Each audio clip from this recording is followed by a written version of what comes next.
ओम श्री विष्णुवे नमः। जय श्री राधे कृष्ण मित्रों, स्वागत है आपका अपने चैनल गुरुवाणी में। अभी तक आपने कार्तिक मास महात्म्य के 10 अध्यायों को सुना है। 10वें अध्याय में आपने सुना कि किस प्रकार जालंधर वृंदा नामक कन्या से विवाह करके शुक्राचार्य के प्रभाव से दैत्यों का राजा बन गया। अब आगे की कथा को सुनने के लिए कार्तिक मास महात्म्य के 11वें अध्याय को सुनते हैं। तो आइए भगवान श्री लक्ष्मी नारायण जी के चरणों का ध्यान करते हुए 11वें अध्याय की कथा को शुरू करते हैं। एक बार सागर पुत्र जलंधर अपनी पत्नी वृंदा सहित असुरों से सम्मानित हुआ सभा में बैठा था। तभी गुरु शुक्राचार्य का वहां आगमन हुआ।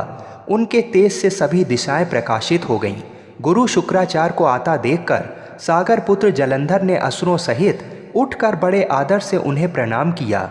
गुरु शुक्राचार्य ने उन सबको आशीर्वाद दिया। फिर जलंधर ने उन्हें एक दिव्य आसन पर बैठाकर स्वयं भी आसन ग्रहण किया।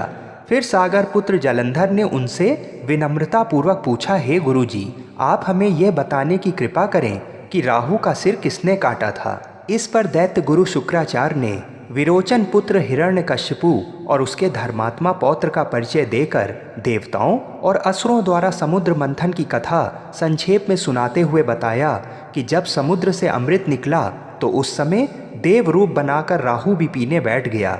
इस पर इंद्र के पक्षपाती भगवान विष्णु ने राहु का सिर काट डाला।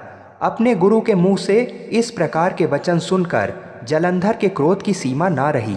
उसके नेत्र लाल हो गए। फिर उसने अपने धस्मर नामक दूत को बुलाया और उसे शुक्राचार्य द्वारा सुनाया गया पूरा वृतांत सुनाया।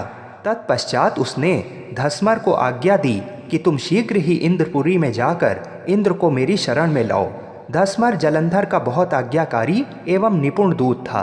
वह जल्द ही इंद्र की सुधर्मा नामक सभा में जा पहुंचा और जलंधर के शब्दों में इंद्र से बोला, हे देवता धाम, तुमने समुद्र का मंथन क्यों किया और मेरे पिता के समस्त रत्नों को क्यों ले लिया?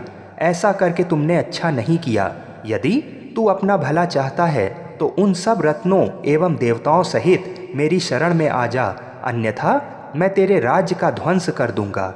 इसमें कुछ भी मिथ्या नहीं है। इंद्र बहुत विस्मित हुआ और कहने लगा, पहले मेरे भय से सागर ने सब पर्वतों को अपनी कुक्षी में क्यों स्थान दिया और उसने मेरे शत्रु दैत्यों की क्यों रक्षा की? इसी कारण मैंने उनके सब रत्न हरण किए हैं। मेरा द्रोही सुखी नहीं रह सकता, इसमें कोई संदेह नहीं है। इंद्र की ऐसी बातें सुनकर वह दूत शीघ्र ही जलंधर के पास आया और सब बातें कह सुनाई।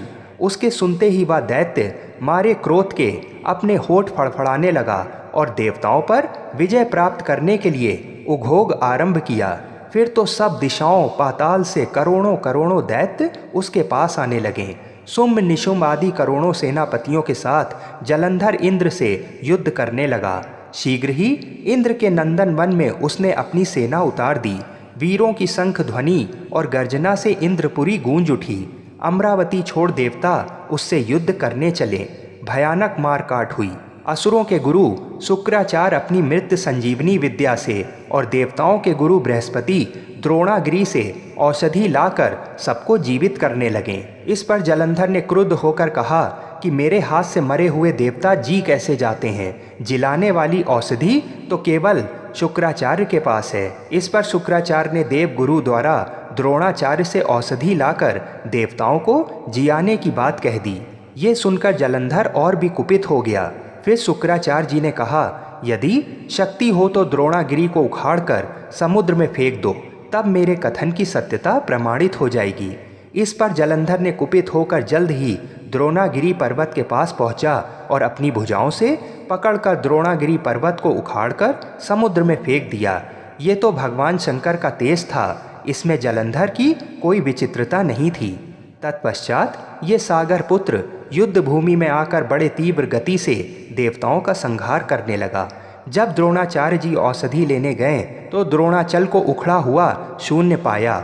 वह भयभीत हो देवताओं के पास आए और कहा कि युद्ध बंद कर दो, जलंधर को अब नहीं जीत सकोगे। पहले इंद्र ने शिव जी का अपमान किया था। ये सुन देवता युद्ध में जय की आशा त्याग कर इधर उधर भागने लगे। सिंधु सुत निर्भय हो अमरावती में घुस गया। इंद्र आदि सब देवताओं ने गुफा में शरण ली। इसी प्रकार से 11वें अध्याय का यहीं समापन हुआ। आगे क्या हुआ, इस कथा को आगे सुनने के लिए 12वें अध्याय को अवश्य सुनें और हमारे चैनल को अवश्य सब्सक्राइब करें। जय श्री राधे कृष्ण।